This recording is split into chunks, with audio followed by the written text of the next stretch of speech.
first time.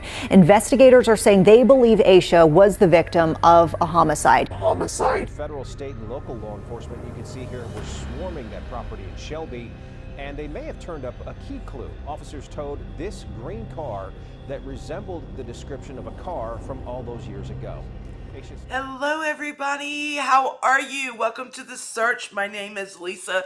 I hope everybody has had a fantastic week. I want to thank you first for all the kind messages for my birthday, congratulating on YouTube partnership. It was really nice to have a week off, celebrate with some friends, go to a concert, the Jelly Roll concert.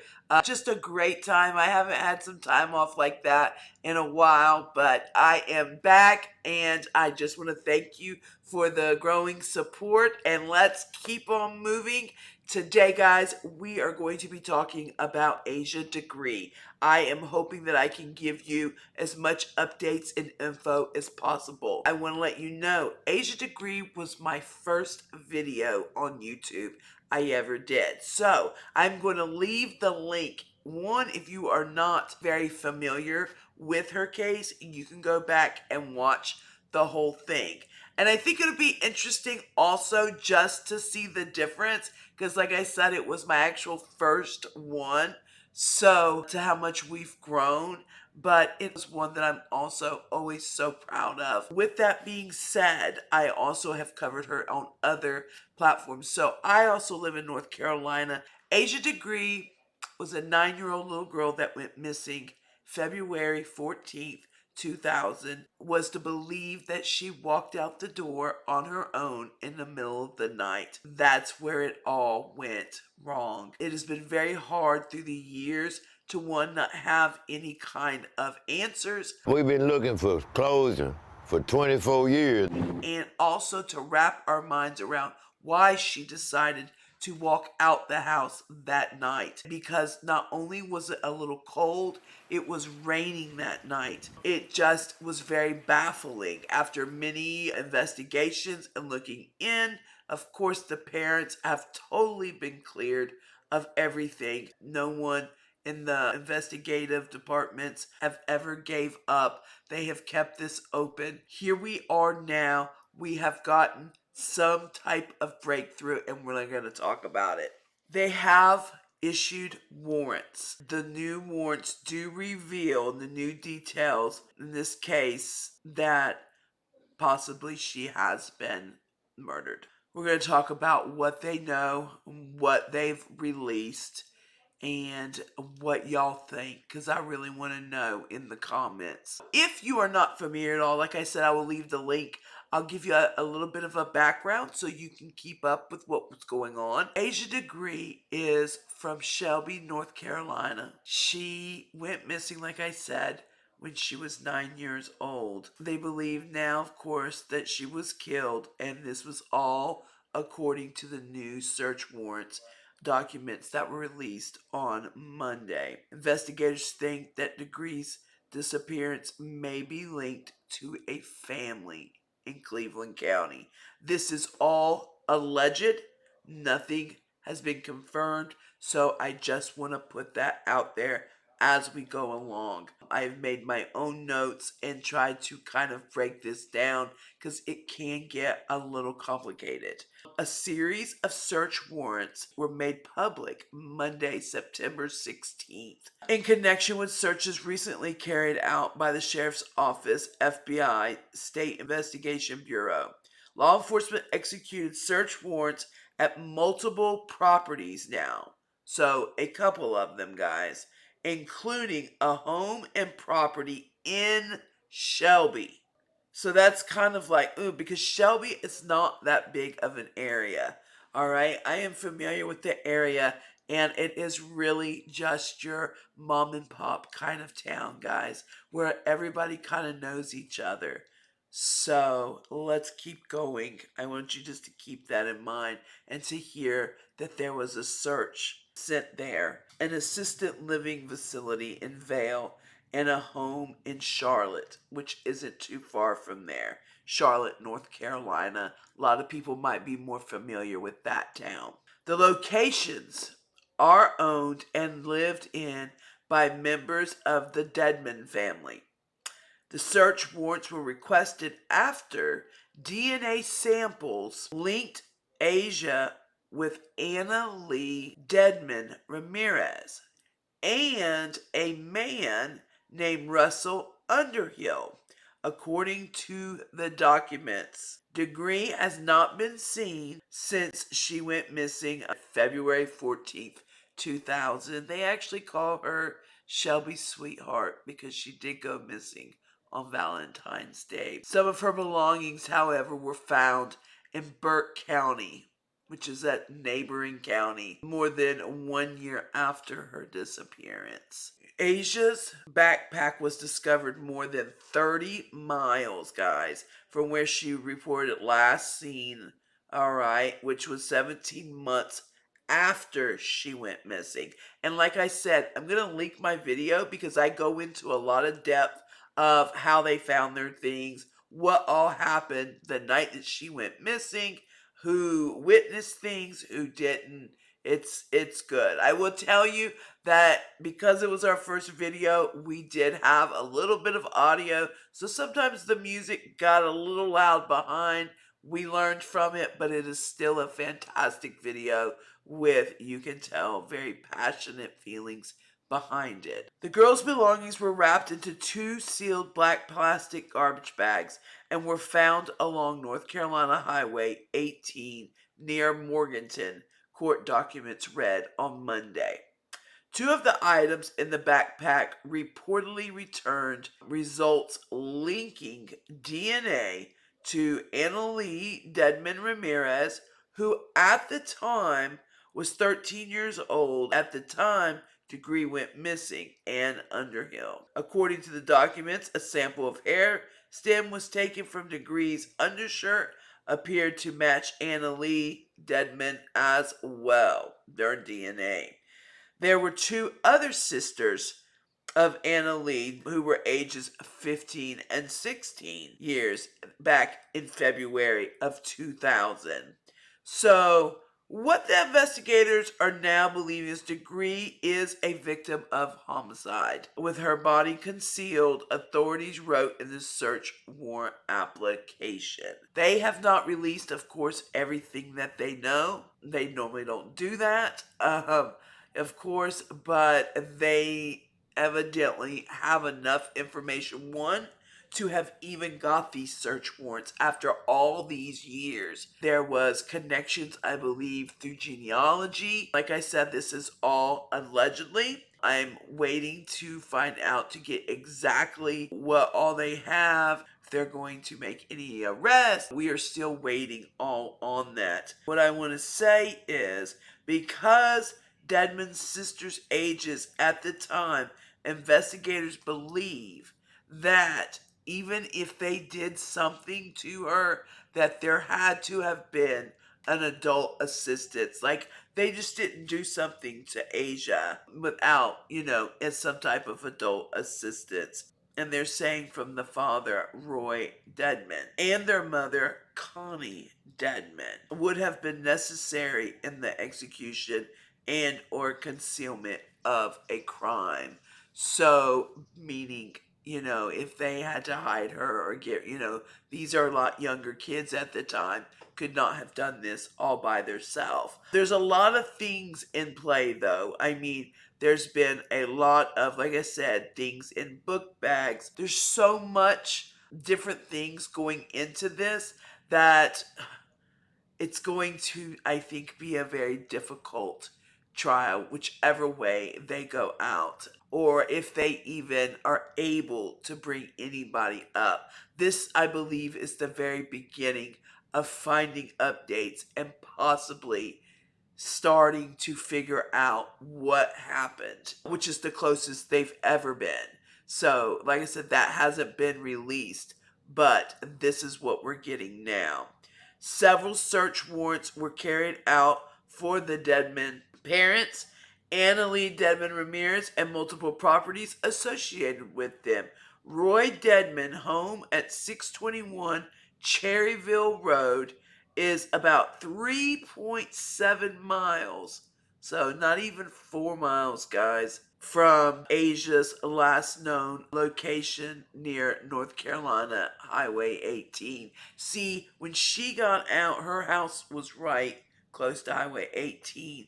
And like you'll see watching the other video too, that there was witnesses that seen her, tried to stop, and when they did, she would run off. There was calls to the dispatchers to 911. It wasn't like people just were like, oh, don't worry about the kid running in the roads in the middle of the night. No, there was stuff like that reported. And then that is where it comes in about the green car, her possibly getting into the green car. Now, also on Roy Dedman's home, the one on Cherryville Road, they're saying his property was searched by law enforcement on September 10th and September 11th, which I find interesting because a lot did not come out to the 16th. Law enforcement confirmed Friday that the search was connected with Asia's disappearance. Roy Dedman's home was first searched by a drone in February. So see, they've been working on this because now we're into September. So see, they already started getting information.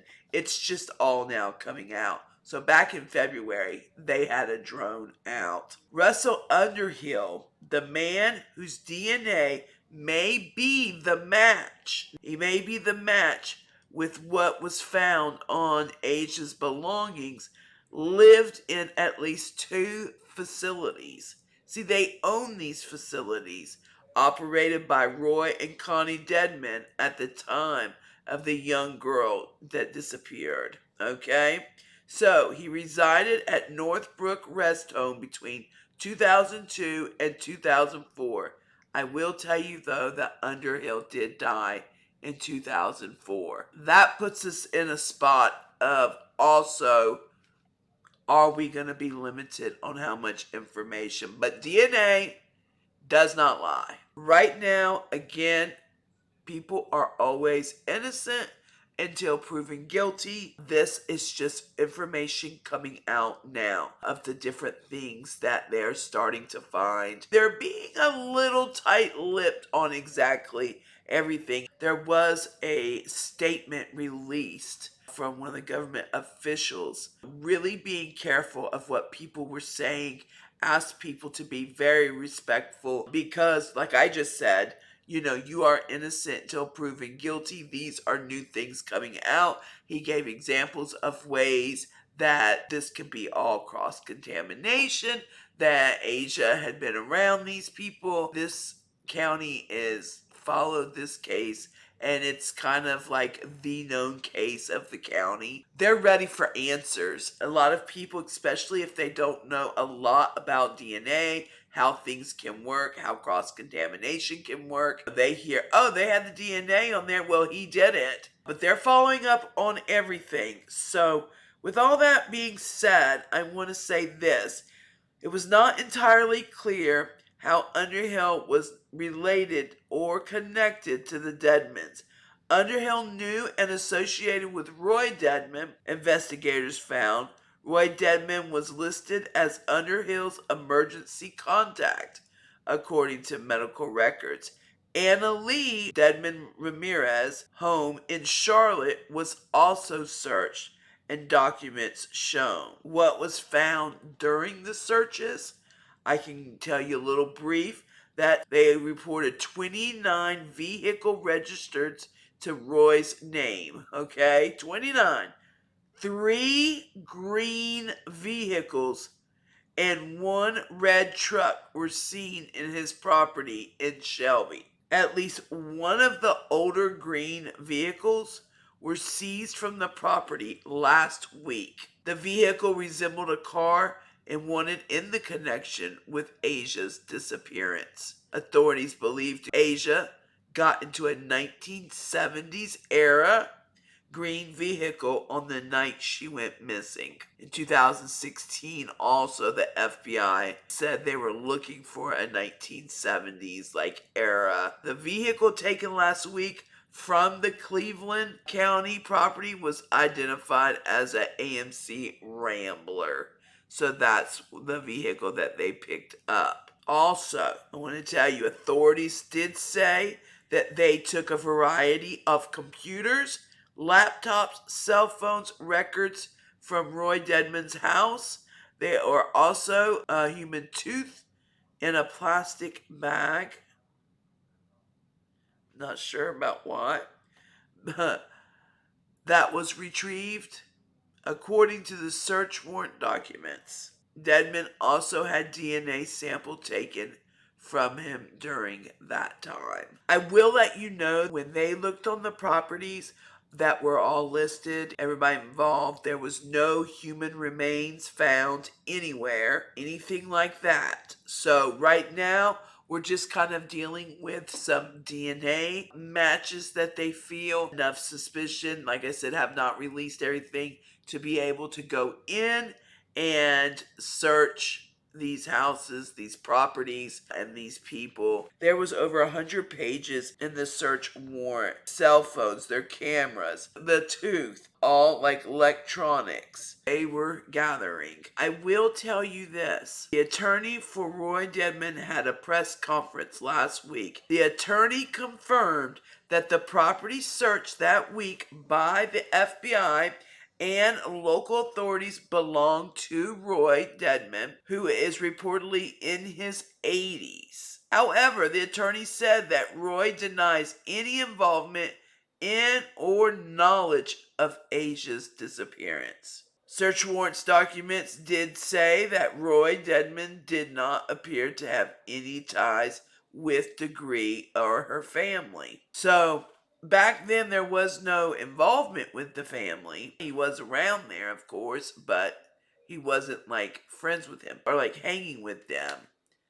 So there really should not be any kind of mixtures or anything like that. But like I said, this is all just allegedly. This is coming from Dedman's attorney. Also, he asked the community to please not jump to any conclusions. Once the search warrants were released, the attorneys asked the community to let law enforcement do their job and that avoid spreading any rumors. He enforced again that there was no human remains that were found. Dedman's attorney alluded to Underhill in his press conference, saying that he may be the one who knows what happened to Asia. Interesting. I think there will also be information in that search warrant that sadly will link a person to the circumstances of Asha's disappearance that is no longer living. Law enforcement reportedly interviewed Roy Dedman, who maintained that he doesn't know what happened, that there has been no arrest made in the connection with the Degree case. The state, local, and federal law enforcement agencies involved in this team have dedicated finding Asia. Like I said earlier, guys, a $45,000 reward is available for any information that leads to finding Asia. The FBI Charlotte office previously told WBTV that they identify a number of people over the years who have also been considered a person of interest for various reasons of the case. More specifics were not provided. So, with anyone with any information, guys, it doesn't end here. Yes, this is a great start. They are possibly breaking ice finally and getting into what possibly could have happened. But it's still, if you know anything, if you maybe feel more comfortable now that they kind of have been looking at certain people, if you can help with them or with anybody else, please, this family, 25 years as like they've been stuck in time. They want to know where their baby is at. The mama is not giving up. She is not giving up. None of the family is. For any reason you would like to give more specific details or speak with someone, anyone with the information can contact the FBI in Charlotte's office by calling 704-672-6100. I will definitely link all the information in my description. I also am going to put the link to the original video that I put out about Asha. I feel like there, like I said, a little bit of audio, and that's just with the music. You can hear everything fine. Other than that, it's a beautiful video. It's sad because we don't understand what went wrong. Who was she meeting? These people owned businesses. I believe they were like group homes. Was it people that were supposed to meet up with her? Was somebody driving to come get her, and that's why she was walking along? Something did not make sense. Her family loved her and she loved them. She was not running away. She was not. So I'm going to leave that with you. I can't wait to see what your comments are. I am definitely following this case. I also have other cases that I want to do updates on. Guys, this is why we don't stop. This happened February 14th, 2000, and we are now making breakthroughs due to genealogy, due to the hard work of the officers and the investigators and everybody involved. So it is never too long. It is never too short. So I appreciate everybody. Thank you again for supporting me, congratulating me, and just being here knowing that I am here for a passion. I appreciate all the subscriptions, comments, likes, everything, guys. Means so much to me as we continue like we do on all the episodes involving our unsolved. We continue our prayer tonight with a ribbon for our little Miss Asha Degree. I am looking forward to seeing you on the next search. Everybody, have a good evening. Asha's family hopes it could get them closer to answers they've spent 24 years looking for. What happened to 9-year-old Asha Degree?